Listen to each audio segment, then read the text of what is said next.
கேட்டீங்கன்னா ஒரு வார்த்தை வருது, இங்கேன்னு மாத்திரம் கிடையாது, எங்க நீங்க போனீங்கன்னாலும் சரி, ஆண்டவரோட வார்த்தை எங்க கிடைச்சாலும் அந்த வார்த்தையை சுதந்திரிச்சுக்க பழகுங்க. ஏன்னு கேட்டீங்கன்னா அந்த வார்த்தையை நீங்க தவறு விட்டதுன்னா அதன் மூலம் ஒரு ஆசீர்வாதம் உங்களுக்கு இருந்திருக்கும், தேவன் வச்சிருப்பார். அதனால பாத்தீங்கன்னா எந்த சூழலில் எங்க மெசேஜ் கேட்டாலும் பரவாயில்ல, முடிஞ்ச வரைக்கும் அந்த மெசேஜ்ல நீங்க ஊன்றி கவனிச்சு பழகுங்க. ஏன்னா எதுக்காக இது இவ்வளவு ஆணித்தரமா சொல்றேன்னா, என்னோட வாழ்க்கையில நான் அப்படிதான் கற்றுக்கொண்டேன். எங்க வார்த்தை இருந்தாலும் சரி, அந்த வார்த்தையில அவ்வளவு ஆர்வமா அந்த வார்த்தைக்கு அவ்வளவு முக்கியத்துவம் கொடுப்பேன். எப்படியாவது அந்த வார்த்தையின்படி வாழணும்னு முயற்சி எடுப்பேன். அதை தயவு செஞ்சு முக்கியமா விசேஷமா பெண்களாகிய நீங்கள் உண்மையா கடைபிடிங்க. எனக்கு ஒரு பெண்கள் நினைச்சா கட்டாயமா அந்த இல்லறத்தை ஒரு கிறிஸ்தவ இல்லறமா மாற்ற முடியும். ஆண்கள் நினைச்சு மாற்றதை காட்டிலும் ஒரு பெண்கள் நினைச்சு ஒரு கிறிஸ்தவ இல்லறத்தை உருவாக்குறதுக்கு தேவன் அதிக வல்லமை கொடுக்கிறாரு. அதனால தயவு செஞ்சு சொல்றேன், வார்த்தையில அசட்டையா இருக்காதீங்க, வார்த்தையில கவனீனமா இருக்காதீங்க. எங்க மெசேஜ் எழுத போனாலும் நான் முக்கியமா சொல்றது, ஒரு நோட்டு பேனாவோட போங்க. ஏன்னா நிச்சயமா நம்மளால எல்லா வார்த்தையும் ஞாபகம் வச்சுக்க முடியாது. நேற்று சொன்ன வார்த்தை இன்னைக்கு ஞாபகம் வராது. அதனால எங்க போனாலும் கண்டிப்பா எல்லாருடைய கையிலையும் ஒரு நோட்டு பேனா இருக்கணும். அந்த சொல்ற வார்த்தையை எழுதுங்க. எழுதிட்டு டைம் இருந்தா மெடிடேட் பண்ணுங்க, இல்லைன்னா வீட்டுல போய் அந்த வார்த்தையை வச்சு தியானம் பண்ணுங்க. இப்படி நீங்க பண்ணதான் உங்களோட வாழ்க்கையில ஆசீர்வாதத்தை பார்க்க முடியும். ஏன்னா எதுக்காக இவ்வளவு சொன்னா, இந்த வார்த்தை தான் எங்களை இந்த அளவுக்கு இங்க நிக்க வச்சிருக்குது, எங்களை உயர்த்தி இருக்குது, இன்னைக்கு இந்த ஊழியத்தை செய்ய வைக்குது. அதனாலதான் எங்களுடைய ஊழியத்தின் தலைப்பு என்னன்னு கேட்டீங்கன்னா, சத்தியத்தை அறிவீர்கள், சத்தியம் உங்களை விடுதலையாக்கும். அதேவே நம்ம மாத்தி சொன்னோம்னா, சத்தியத்தை அறிந்தேன், சத்தியம் எங்களை விடுதலை ஆக்கிற்று. அதனால இந்த வார்த்தைக்கு தயவு செஞ்சு செவி கொடுங்க. அவங்க அனுப்புறவங்கள அவர் பார்த்து அனுப்பிச்சுக்குவாரு. உங்களுக்கு அவங்கவுங்களுக்கு டைம்க்கு ஏற்ற மாதிரி நான் சீக்கிரமா முடிச்சிடுறேன். அதனால தயவு செஞ்சு அதுக்காக இதாகாதீங்க. அடுத்ததான் தேவன் பார்த்தீங்கன்னா நம்மளை எப்படியெல்லாம் ஆசீர்வதிப்பார்னு பார்த்தீங்கன்னா, ஒரு நிறைவான ஆசீர்வாதத்துக்குள்ள கொண்டு போவார். பிலிப்பியர் 4:19 பாருங்க.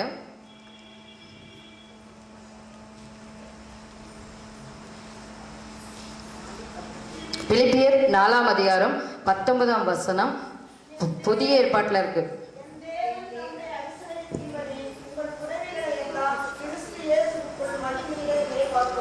அப்ப தேவன் நம்மளை எப்படியெல்லாம் ஆசீர்வதிக்கிறார், நம்முடைய எல்லா குறைவுகளையும் அவருக்குள்ள நிறைவாக்குறார்.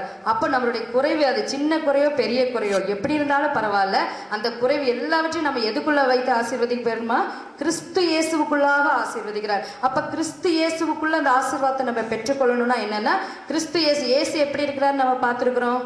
நம்மளுடைய இதுக்கு வந்தவங்களுக்கு தெரியும், வார்த்தையா இருக்கிறார். இப்ப இயேசுவை பார்த்து இயேசுக்குள்ள நம்ம நிறைவாக்கணும். இப்ப இயேசு வாழ்ந்த காலத்துல இயேசு கிட்ட போய் நம்ம கேட்டுக்கலாம். ஆனா இப்ப இயேசப்பா நமக்காக பிறந்து நமக்காக மரித்து உயிர்த்து பரமேறிட்டார். அப்ப இப்ப அவர் எப்படி எந்த வடிவத்தில் இருக்கிறார், வார்த்தையின் வடிவில் இருக்கார். சொல்லுங்க எல்லாரும், வார்த்தையை. அப்ப அந்த வார்த்தை, ஜீவனுள்ள வார்த்தையை நம்ம எப்படி இருக்கணும், இயேசுவா நினைக்கணும். இன்னைக்கு நிறைய பேர் இந்த வேத வசனத்துக்கு பாத்தீங்கன்னா எப்படின்னா அவ்வளவு முக்கியத்துவமே கொடுக்க மாட்டாங்க. அதாவது வேத வசனம் அப்படின்னா ஒரு தலைவலி வந்தா எப்படி கொடுப்பாங்க, எப்படி கொடுப்பாங்கன்னா, ஒரு தலைவலி வந்தா தலைக்கு பைபிள் வச்சு படுக்கணும், அல்லது ஏதாவது ஒரு நமக்கு ஒரு காரியம் நடக்கணும்னா ஏதாவது ஒரு பேப்பர்ல எழுதி வச்சு அந்த பைபிள்ல வச்சு எடுத்து நம்ம சுதந்திரிச்சுக்கலாம். இப்படிங்கிற மாதிரி தான் இன்னைக்கு நம்ம வேதத்தை யூஸ் பண்றோம். ஆனா தயவு செஞ்சு அப்படி யூஸ் பண்ணாதீங்க. வேதத்தை யூஸ் பண்ணோம்னா ஒவ்வொரு வார்த்தையும் ஆவியாயும் ஜீவனுமாய் இருக்கிறது.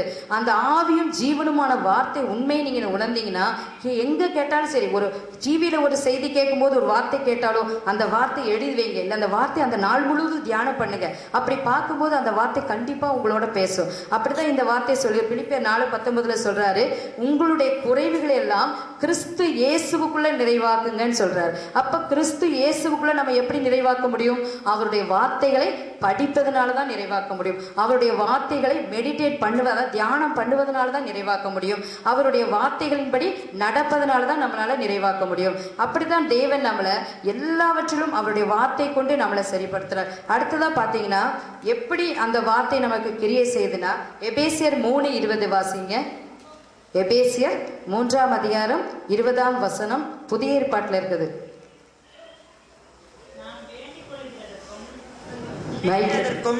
மிகவும் அதிகமாய் நமக்குள்ளே கிரியை செய்கிற வல்லமையின்படியே நமக்கு செய்ய வல்லவராகிய அவருக்கு சபையிலே கிறிஸ்து இயேசுவின் மூலமாய் தலைமுறை தலைமுறைக்கும் சதா காலங்களிலும் மகிமை உண்டாவதாக. ஆமென். அப்ப பாத்தீங்கன்னா இந்த கிறிஸ்து இயேசுவுக்குள்ள அவருடைய வார்த்தை எப்படி கிரியை செய்தாமா, தலைமுறை தலைமுறைக்கும் கிரியை செய்து அந்த வார்த்தையை நம்ம படிச்சு தியானிச்சு அந்த வார்த்தையின் மூலம் நம்ம பெற்றுக்கொள்ற ஆசீர்வாதம் நம்மளோட போறது கிடையாது. எப்படி பார்க்காமா, தலைமுறை தலைமுறைக்கு இருக்குது. ஒருவேளை இன்னைக்கு நம்ம நினைச்சிட்டு இருக்கலாம், அப்பயோ நான் இந்த இத்தனை வருஷம் நம்ம இந்த வேதத்தை வாசிக்காம விட்டுட்டேன்.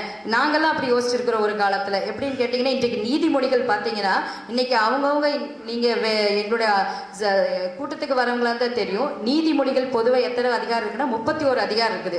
அந்த 31 அதிகாரத்துல நமக்கு ஒரு மாதத்துல 31 நாட்கள் இருக்கு. அப்ப அந்த 31 நாட்களும் ஒவ்வொரு நாளும் ஒவ்வொரு அதிகாரத்தை வாசிக்கணும். அது முக்கியமா பாத்தீங்கன்னா வாலிப பிள்ளைகளுக்கு மிகவும் பிரயோஜனமான ஒரு வார்த்தை. அந்த வாலிப பிள்ளைகள் இந்த நீதிமொழிகளை இங்க இருக்கிற தாய்மார்கள் தயவு செஞ்சு இன்னையிலேருந்து கற்றுக்கொள்ளுங்க. உங்களுடைய பிள்ளைகள் சின்ன வயசுல இருக்கும் போதே நீதிமொழிகளை அந்தந்த டேட்டுக்கு வாசிக்க பழங்க. நீங்க மற்ற காரியத்தை சொல்லிக் கொடுக்கலனாலும் அந்த நீதிமொழிகளை டெய்லி வாசிக்க அவங்களுக்கு தவறிடாதீங்க. காலையில் எந்திரிச்சு பிரஷ் பண்ணின உடனே முதல் வேலை பைபிள் எடுக்க பழக்குங்க, முதல் வேலை வேதம் வாசிக்க பழகுங்க. ஏன்னா இந்த மாதிரி சின்ன சின்ன காரியங்கள் நீங்கள் கடைபிடிக்கும் போது அதுதான் நம்மளுடைய வாழ்க்கையில பெரிய மாற்றத்தை கொண்டு வரும். ஏன்னா இன்னைக்கு நம்ம எத்தனையோ மெசேஜ் கேட்கிறோம், நல்ல அருமையா கூட்டங்களுக்கு அட்டென்ட் பண்றோம், நல்ல செய்திகளை கேட்கிறோம். ஆனா நம்ம அதை ஏனோ நம்மளால பெற்றுக்கொள்ள முடியல. அந்த வார்த்தைகளுடைய ஆசீர்வாதத்தை மேன்மையை நம்மளால பெற்றுக்கொள்ள முடியல. அப்ப அந்த வார்த்தையினுடைய ஆசீர்வாதத்தை பெற்றுக்கொள்ளணும்னா நம்ம அதுல கொஞ்சமாவது ஈடுபட்டு, அதுலயும் முக்கியமா பெண்கள் கண்டிப்பா நீங்க குடும்பத்தை கட்டணும். ஏன்னா நீதிமொழிகள் 11 என்ன சொல்லியிருக்குன்னு பாருங்க. 14:1 நீதிமொழிகள் 14ஆம் அதிகாரம் 1ஆம் வசனம். புத்தியுள்ள ஸ்திரீ தன் வீட்டை கட்டுகிறாள், புத்தியில்லாத ஸ்திரீயோ தன் கைகளினால் அதை இடித்து போடுகிறாள். மறுபடியும் படிங்க. புத்தியுள்ள ஸ்திரீ தன் வீட்டை கட்டுகிறாள், புத்தியில்லாத ஸ்திரீயோ தன் கைகளினால் அதை இடித்து போடுகிறாள். புத்தியுள்ள ஸ்திரீ தன் வீட்டை கட்டுகிறாள், புத்தி இல்லாத ஸ்திரீ எதனால் இடித்து போடுகிறாளாமா, தன் கைகளினாலே இடித்து போடுகிறாள். ஏன்னா வேத வசனத்துல பாத்தீங்கன்னா இந்த மாதிரி சின்ன சின்ன வார்த்தைகள் தான் அது மகா மேன்மையும் அருமையுமான வார்த்தைன்னு இருக்குது. அதாவது நான் தன்னோட கையிலேயே அதை இடித்து போடுவேன். இன்னைக்கு எத்தனையோ குடும்பங்கள்ல பாத்தீங்கன்னா குடும்பங்கள் சீரழிஞ்சு பாழாய் போறதுக்கு காரணம் என்னன்னா, ஒன்னா அந்த குடும்பத்தின் தலைவி சரியில்லாம இருப்பாங்க, இல்ல தலைவன் சரியில்லாம இருப்பாங்க. தலைவன் சரியில்லைன்னா கூட தலைவி சரி, அதாவது பெண் சரியா இருந்தா கூட அந்த குடும்பத்தை கட்டி கொண்டு போவாங்க. அப்போ நம்ம ஒரு புத்தியுள்ள பெண்களா இருந்தோம்னா கட்டாயமா நம்ம என்ன பண்ணலாமா, நம்ம குடும்பத்தை எழுப்பி கட்ட முடியும்.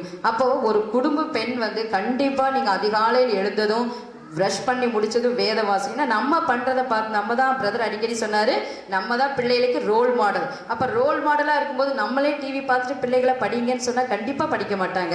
அப்ப நம்ம அவங்களுக்கு முன்மாதிரியா இருக்குன்னா நம்ம என்னெல்லாம் அவங்களுக்கு கற்றுக் கொடுக்கணும்னு நினைக்கிறோமோ முதல்ல அதை நம்ம ஃபாலோ பண்ணணும். அப்பதான் அவங்க அதை செய்வாங்க. அதனால இன்றையிலிருந்து நீங்க உங்க வீட்டுல போய் இப்ப சிறு பிள்ளைகளா இருந்தாலும் பரவாயில்ல, நீதிமொழிகளை அந்தந்த டேட்டுக்கு அந்தந்த பிள்ளைகளை அந்தந்த தேதியில வாசிக்க வைங்க. படிச்சாங்களான்னு கேளுங்க, கேட்டுட்டு காலையில காஃபி கொடுங்க.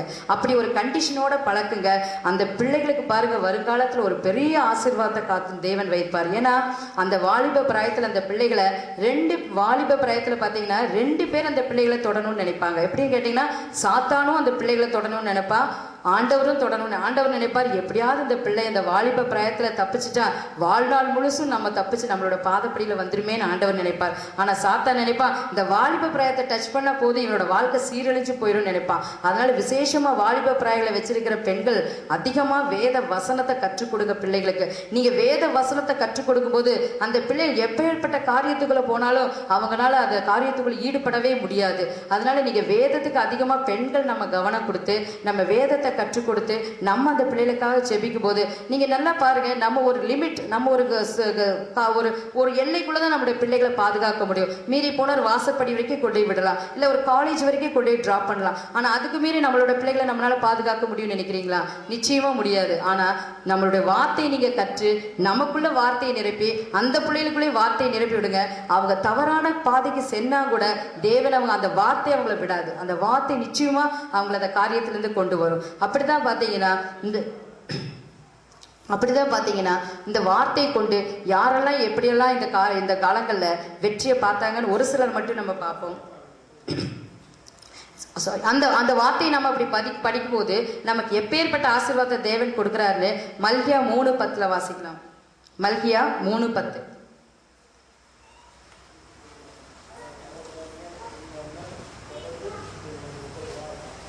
என் ஆலயத்தில் ஆகாரம் உண்டாயிருக்கும்படி தசம பாகங்களை எல்லாம் பண்டசாலையிலே கொண்டு வாருங்கள். அப்பொழுது நான் வானத்தின் பலகணிகளை திறந்து இடம் கொள்ளாமற் போகும் மட்டும் உங்கள் மேல் ஆசீர்வாதத்தை வருஷிக்க மாட்டேனோவென்று அதனால் என்னை சோதித்து பாருங்கள் என்று சேனைகளின் கர்த்தர் சொல்லுகிறார். இது காணிக்கைக்காக சொன்ன வசனம், தசம பாகம். ஆனா அதுல தேவன் எப்படி நம்மளை ஆசீர்வதிக்கிறாராமா? வானத்தின் பலகணிகளை திறந்து இடம் கொள்ளாமல் போகும் மட்டும். அப்ப நம்ம இந்த மாதிரி வார்த்தைகளை அவருக்குள்ள நம்ம கற்றுக் கொடுக்கும் போது பார்த்தீங்கன்னா நிச்சயமா தேவன் நம்மளை அப்படிப்பட்ட ஒரு அபரிதமான ஆசீர்வாதத்துக்குள்ளதான் நம்மளை கொண்டு போவார். அப்ப இந்த ஆசீர்வாதம், இந்த மேன்மை, இதெல்லாம் நம்ம பார்க்கணும்னா முதலாவது நம்ம ஆண்டவருடைய வார்த்தைகளுக்கு கட்டாயமா கவனமா செவி கொடுக்கணும். அப்ப அவருடைய வார்த்தைக்கு நம்ம கவனமா செவி கொடுக்கணும்னா அனுதினமும் வேதத்தை வாசிக்கணும். அனுதினமும் அந்த வேதத்தில் உள்ள வார்த்தைகளை, வாசிச்ச வார்த்தைகளை தியானிங்க. ஏன்னா எங்களுடைய கூட்டத்தின் மெயினான முக்கியமான ஒரு நோக்கமே வேத வசனங்கள் மூலமாக தான் சத்தியத்தை நம்ம சொல்லணும். அதாவது இன்னைக்கு வேதத்துல எத்தனையோ காரியங்கள், பழைய ஏற்பாட்டுல பாத்தீங்கன்னா எத்தனையோ காரியங்கள் அவங்க இப்படி இருந்து அற்புதத்தை பெற்றுக்கொண்டாங்க, எப்படியெல்லாம் வாழ்ந்தாங்கன்னு இருக்கு. ஆனா அதை படிக்கும்போது சிலருக்கு புரியாம இருக்கலாம். அதனால இப்ப ஆரம்ப கட்டத்துல வேதத்தை வாசிக்கிறவங்க முதலாவது புதிய ஏற்பாட்டை வாசிங்க. மத்தேயு, மார்க்கு, லூக்கா, யோவான்கிற சுவிசேஷத்தை வாசிங்க. அதுல வாசிக்கும் போது உங்களுக்கு சுலபமா புரியும். அதுல பாத்தீங்கன்னா இயேசு இந்த உலகத்துல இருந்த போது எப்படியெல்லாம் இவங்களை ஆசீர்வதிச்சாரு, எப்படியெல்லாம் அற்புதம் செஞ்சாருன்னு இருக்கும். அப்படி ஒவ்வொரு அற்புதத்தை நீங்க பார்த்துட்டு வரும்போது ஒருவேளை அது சம்பந்தம் அது போல பாதிக்கப்பட்ட ஒருத்தரா நம்ம இருப்போம். அப்ப அதை படிக்கும் போது ஆண்டவரே அந்த அற்புதத்தின் மேல கை வைங்க. கை வச்சு ஆண்டவரே இந்த அதிசய அற்புதத்தை செய்த தேவன் என்னுடைய வாழ்க்கையிலே செய்ங்க அப்படின்னு சொல்லி படிங்க. இப்படி நீங்க ஒவ்வொரு நாளும் வேதத்தின் அடிப்படையில வாழ்ந்து பார்க்கும்போது கண்டிப்பா உங்களால நிச்சயமா இந்த உலகத்தில் உள்ள எல்லா காரியத்தையும் உங்களாலேயே ஜெயிக்க முடியும். வேறொருவர் ஜெபிக்கணுங்கிற அவசியமே கிடையாது. ஏன்னா வார்த்தை படிக்க படிக்க ஒவ்வொருத்தரும் வல்லமையா மாறும். எந்த அளவுக்கு நீங்க வார்த்தையை உங்களுக்குள்ள நிரப்புகிறீங்களோ அப்ப வல்லமை உங்களுக்குள்ளேருந்தே புறப்படுது. ஏன்னா அந்த வார்த்தை இல்லாத இடத்துலதான் அந்த குடம் காலி குடமா இருக்குது. என்றைக்கு அந்த கானாவூர்ல அந்த கச்சாடி வார்த்தையால் நிரப்பப்பட்டதோ அப்பவே அதுக்கு என்னென்ன வந்துருச்சு? சுவை வந்துருச்சு, மனம் வந்துருச்சு, நிறம் வந்துருச்சு. அப்ப அந்த மாதிரி அந்த வார்த்தைகளை நிரப்பும் போதுதான் நம்மளோட வாழ்க்கை இப்படிப்பட்ட ஒரு மேன்மையான ஆசீர்வாதத்துக்குள்ள கொண்டு போக முடியும். அதனால இந்த வார்த்தை ஒருபோதும் நீங்க ஏனோ தானேன்னு சொல்லிட்டு வாசிக்காதீங்க. இந்த இடத்தை விட்டு ரொம்ப சந்தோஷமா இருந்தது 2 நாட்கள் உங்களுக்கு பார்க்கும்போது. ஆனா அந்த இடத்துல இருந்து போகும்போது நீங்க கண்டிப்பா இந்த மேன்மையான வாக்கு தத்தங்களை, இந்த மகா மேன்மையும் அருமையுமான இந்த வாக்கு தத்தங்களை உங்களுடைய வீடுகளுக்கு இப்ப இன்னைக்கு எத்தனையோ பேர் வாக்கு தத்தங்களை பெற்றிருப்பீங்க. அந்த வாக்கு தத்தங்களை இந்த வருஷம் முழுசும் சொல்லுங்க. இந்த வருடம் முழுவதும் அனுதினமும் உங்களுக்கு எத்தனை பேர்த்துக்கிட்ட உங்களுக்கு சொல்லுங்க. உங்களுக்கு எத்தனையோ பேர் உங்ககிட்ட போன் மூலமோ ஏதாவது பேசுவாங்க. அப்படி பேசும்போதெல்லாம் இந்த வார்த்தை சொல்லுங்க. ஏன்னா முதலாவது இன்னொன்னு நீங்க கேட்பீங்க, இந்த வார்த்தை எப்படி படிக்கிறது, எப்படி நம்ம சுதந்திரிப்பது அப்படின்னு கேட்பீங்க. இந்த வார்த்தையை சுதந்திரிக்கிறது அப்படின்னு பாத்தீங்கன்னா 1 பேதுரு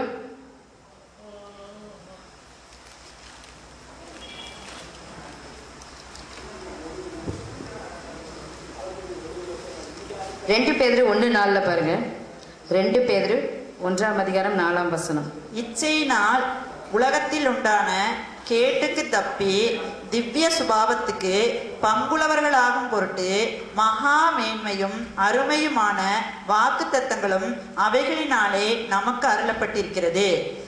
இந்த வார்த்தைகள் எப்படிப்பட்ட வார்த்தைகள் சொல்லியிருக்குது? மகா மேன்மையும் அருமையுமான வாக்குத்தத்தங்கள். அப்ப இந்த வார்த்தைகள் சாதாரண வார்த்தைகள் கிடையாது, மகா மேன்மையும் அருமையுமான வாக்குத்தத்தங்கள். அதனால இந்த வாக்குத்தத்தங்களை நீங்க இப்ப பெற்றுக்கொண்டவங்க அதை விசுவாசிங்க, பெற்றுக்கொள்ளாதவங்க இந்த வார்த்தைகளை உங்களோட வீடுகளில் கொண்டு போய் அதை எந்த அளவுக்கு அனுதினமும் அந்த வார்த்தைகளை தியானிச்சு ஆண்டவரே இந்த வார்த்தையின்படி என்னுடைய வாழ்க்கையில இந்த வருடத்துல நீங்க கண்டிப்பா செய்யணும்னு சொல்லி ஒவ்வொருவரும் அதை விசுவாசிச்சு எத்தனை பேருக்கு அதாவது கேளுங்கள் கொடுக்கப்படும் சொன்னார். இப்ப நீங்க இந்த வார்த்தை கேட்டுட்டு இருக்கிறீங்க, நிச்சயமா இதற்குரிய ஆசீர்வாதம் உங்களுக்கு கிடைக்கும். இதே வார்த்தையை நீங்க இன்னொரு நாளைக்கு எங்க உங்களுக்கு சந்தர்ப்பம் கிடைச்சாலும் இந்த வார்த்தையை கொண்டு 10 பேர்த்துக்கு நீங்க சொல்லுங்க. அல்லது உங்ககிட்ட ஏதோ ஒரு பக்கத்து வீட்டுக்காரங்க ஏதோ ஒரு குறை சொல்லுவாங்க, ஏதோ ஒரு பிரச்சனையை பத்தி வேதனையா சொல்லும் போது அப்போ சந்தர்ப்பம் கிடைக்கும் போதெல்லாம் அந்த வார்த்தையை பேசுங்க. எவ்வளவுக்கு எவ்வளவு அந்த வார்த்தையிலேயே உங்களுடைய வாழ்க்கையை நீங்க தியானிக்கிறீங்களோ அந்த அளவுக்கு அவ்வளவு சீக்கிரமா நீங்க ஆசீர்வாதத்தை பெற்றுக்கொள்ள முடியும். ஏன்னு கேட்டீங்கன்னா எப்படின்னா ஏனோக்கு பார்த்தீங்கன்னா 365 வருஷம் இந்த உலகத்துல இருந்தான். ஆனா அந்த 365 வருஷம் பார்த்தீங்கன்னா 65 வருஷம் மட்டும்தான் அவன் உலகத்துக்காக வாழ்ந்தான். 300 வருடம் தேவனோடு சஞ்சரித்தான் இருக்கு. அப்ப தேவனோடு சஞ்சரித்த ஒரு மனிதன் மற்ற வேலைகளை பார்த்திருக்க முடியாதா? ஒரு நிமிஷம் யோசிச்சு பாருங்க. நிச்சயமா முடியாது. அவர் தேவனோட சஞ்சரித்தார்னா உலக வேலையும் பார்த்துட்டு ஆண்டவரோட காரியத்தையும் பார்த்து, அதனாலதான் பாத்தீங்கன்னா இவர் ரொம்ப ஆண்டவரோடவே சஞ்சரித்துட்டு இருக்கான்னு சொல்லி ஆண்டவரே எடுத்துக்கிட்டார். அப்ப அந்த ஏனோக்கு அப்படி ஆண்டவரோட செஞ்சிருக்காருன்னா என்னன்னு கேட்டீங்கன்னா, நம்ம செய்யற எல்லா காரியத்திலையுமே ஆண்டவரை பத்தியே சொல்றது. இப்ப நம்ம வீட்டு வேலைகள் செய்யும் போதும் கூட இந்த ஆண்டவருடைய வார்த்தையை நம்ம மெடிடேட் பண்ணலாம், தியானம் பண்ணலாம். இல்ல நம்ம வெளியே யார்கிட்டயாவது நம்ம போய் அவங்களுக்கு ஒரு ஆறுதல் வார்த்தை சொல்லும் போது இந்த வார்த்தைகளை பேசலாம். இல்ல நம்ம தெரிஞ்சவங்க கிட்ட ஏதாவது ஒரு காரியத்துக்காக அணுகும் போது இந்த வார்த்தைகளை பேசலாம். இல்ல எல்லாத்துக்கும் மேல பாருங்க, நம்ம வீட்டுல ஒரு பிரச்சனை வரும். அந்த பிரச்சனை வரும்போது பயங்கர பிரச்சனை சண்டை அப்படின்னு வரும்போது கூட இந்த வார்த்தை யூஸ் பண்ணிருங்க.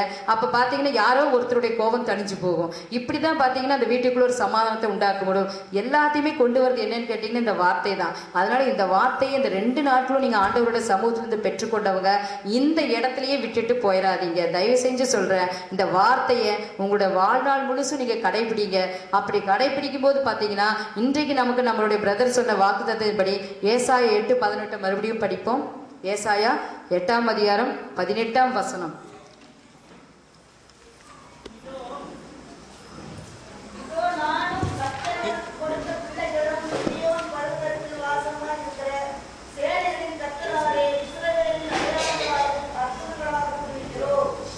இதோ நானும் கர்த்தர் எனக்கு கொடுத்த பிள்ளைகளும் போட்டிருக்குது.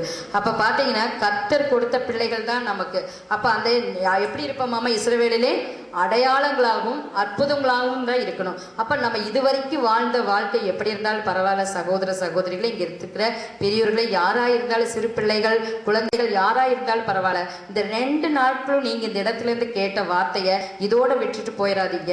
உங்க வீட்டுக்கு இந்த ஆசீர்வாதத்தை எடுத்துட்டு போய் இந்த வார்த்தைகளை நீங்க எப்படியாச்சும் ஒரு டைரியிலயோ ஒரு பேப்பர்லயோ எழுதி வச்சு, இனிமேல் நீங்க சர்ச்சுக்கு போகும்போது ஒரு நோட்டு பேனாவோட போய் என்னென்ன வார்த்தைகள் சொன்னாலும் அந்த வார்த்தைகளை படிங்க.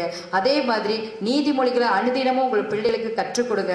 வேதம் வாசிக்க. ஏன்னா நமக்கு ஒரு ஏக்கம் இருந்துரு, நாங்க அப்படி ஏக்கப்பட்டோம், நம்ம வாலிப பிராயத்துல இதெல்லாம் படிக்காம விட்டோம். அதே மாதிரி இன்னைக்கு உங்களுக்கும் அந்த ஏக்கம் இருக்கும். அதனால இந்த ஏக்கம் உங்களோட சந்ததிக்கு வராத அளவுக்கு நீங்க பாத்துக்குங்க. அப்ப என்ன பண்ணணும், இன்றையிலிருந்தே வேதம் வாசிக்கிறதுக்கு நீங்க முக்கியத்துவம் கொடுங்க. இந்த மகா மேன்மையும் அருமையுமான வாக்குத்தத்தத்தை பெற்றுக்கொண்டோம்னா நம்மளோட வாழ்க்கை மாத்திரமில்ல, நம்மளோட சந்ததிக்கு ஒரு பெரிய ஆசீர்வாதத்துக்குள்ள நம்ம போவோம். இப்போ இந்த வாக்குத்தத்தத்தை நம்ம அடிக்கடி பாத்தீங்கன்னா, இன்னும் ஒரு சின்ன காரியத்தை முடிச்சிடுறேன். இந்த வாக்குத்தத்தத்தை பாத்தீங்கன்னா நம்ம பேசுவோம், படிப்போம், தியானிப்போம், எல்லாம் பண்ணுவோம். ஆனா அதை செயல்படுத்துறதுல கொஞ்சம் நம்ம தாமதப்படுவோம். எப்படின்னு கேட்டீங்கன்னா, நம்ம வீட்டுல ஒரு பிரச்சனை வந்ததும் பாத்தீங்கன்னா நம்மளோட நாவின் அறிக்கையில அந்த வார்த்தையை மாறி போயிடும். ஏன்னு கேட்டீங்கன்னா, இந்த நாவின் அறிக்கை இந்த வார்த்தைக்கு ரொம்ப முக்கியம். அதாவது ஒரு பாசிட்டிவா எந்த அளவுக்கு நம்மளால பேச முடியுமோ எல்லா காரியத்தையும் அப்படி நம்ம பாசிட்டிவா பேச பழகிக்கணும். ஏன்னா இந்த வேதத்தை வாசிக்கிற இந்த வார்த்தையை நாக்கு வல்லமையா மாறுது. அப்படி பேசுகிற இந்த நாக்கு வல்லமையா மாறும்போது நம்ம என்ன காரியத்தை பேசுறோமோ அந்த காரியம் நிச்சயமா நடக்கும். அப்படி இருக்கும்போது நம்ம ஏன் போய் நெகட்டிவ் வேண்டாத காரியங்களை பேசணும்? வீட்டுல ஒரு பிரச்சனை வந்தாலும் சரி, இல்ல ஒரு சங்கடம் வந்தாலும், ஒரு சண்டை வந்தாலும் பரவாயில்ல, யாரோ ஒருத்தர், அதுலயும் முக்கியமா பெண்கள் கொஞ்சம் தாழ்ந்து போய் நம்ம கணவருக்காக விட்டு கொடுத்து அந்த நேரத்துல ஏதாவது ஒரு ஆண்டவரோட வார்த்தையை வாக்குத்தத்தத்தை சொல்லி அந்த இடத்துல இருந்து வந்துருங்க. பாத்தீங்கன்னா அந்த வார்த்தை நம்மளை பொறுமைப்படுத்தும், சாந்தப்படுத்தும், அந்த வார்த்தை கிரியை செய்யும். அதை விட்டுட்டு உங்களால எப்பொழுதும் இப்படிதான் அப்படின்னு நம்ம ஏதாவது ஒரு நெகட்டிவ் பேசினோம்னா, அதை ஒரு டைம் ஒருத்தர் சொன்னாரு, ஒரு நெகட்டிவ் வார்த்தை நம்ம பேசினோம்னா 147 தடவை பாசிட்டிவ் வார்த்தை பேசணுமாமா அந்த நெகட்டிவ் வார்த்தை எடுக்கிறதுக்கு. அப்ப நினைச்சு பாருங்க, நம்ம பேசின எத்தனையோ வார்த்தைகளுக்கு எத்தனை நம்ம பாசிட்டிவ் வார்த்தை பேசுறதை சரி பண்றது. அந்த பாசிட்டிவ் வார்த்தை என்னன்னு கேட்டீங்கன்னா வேற ஒண்ணுமே கிடையாது, வேத வசனங்களும் வாக்கு தத்தங்களும் தான். அதனால இன்னைக்கு நீங்க வாக்கு தத்தத்தை பெற்றுக்கொள்ற பிள்ளைங்க, மறுபடியும் சொல்றேன், வீட்டுல முடிஞ்ச அளவுக்கு நல்ல காரியங்களை, அதாவது பாசிட்டிவான காரியங்களை மட்டுமே பேசுங்க. ஆண்டவரோட வாக்கு, அதுல முக்கியமா பிரச்சனையோடு இருக்கும்போது முக்கியம். சமாதானமா இருக்கும்போது நமக்கு அது தோணாது. எந்த குடும்பத்துல பிரச்சனை, போராட்டம், கவலை, கண்ணீர் இருக்குதோ அந்த நேரத்தில் இந்த வார்த்தைகளை எடுத்து வாசிங்க. ஆனா கண்டிப்பா தேவன் நிச்சயமா இந்த வார்த்தையின் மூலமா உங்களோடு இடைப்படுவாரு. இந்த வார்த்தைகளை வழிநடத்தும், இந்த வார்த்தை உங்களை பலப்படுத்தும். நம்ம இந்த வருஷத்தின் துவக்கத்திலே நம்ம ஸ்தோத்திர கூட்டத்துல சொன்னது போல, நீங்கள் ஆசீர்வதிக்கப்பட்டவன் போல நமக்கு நிச்சயமா இந்த வருஷம் முழுசும் ஆசீர்வாதம் நம்மள ஒரு மேன்மையான வாழ்க்கைக்கு வரைக்கும் தான் தேவன் கொண்டு போவார். அதனால யாரும் வந்த ஒருத்தரும் சோர்ந்து போயிடாதீங்க, வந்த ஒருத்தரும் இந்த ஆசீர்வாதத்தை இங்கேயே வச்சுட்டு போயிடாதீங்க. கட்டாயமா தேவன் உங்களுக்கு ஒரு பெரிய மாற்றத்தை உண்டு பண்ணியிருக்கிறார். விசுவாசத்தோட இந்த வார்த்தையை தியானிச்சு எல்லா இடங்களிலும் இந்த சத்தியத்தை அறிவீர்கள், சத்தியம் உங்களை விடுதலையாக்குங்கிற வசனத்தை என்னைக்குமே மறந்துடாதீங்க. இந்த சத்தியத்துக்காக நீங்க உங்களை மாத்திரமல்ல உங்களை சார்ந்தவங்களையும் அர்ப்பணிக்க வைங்க. உங்க குடும்பத்துக்கு இதை எடுத்து சொல்லுங்க. தேவன் தான் இந்த வார்த்தையின் மூலமாக இந்த வருடம் முழுவதும்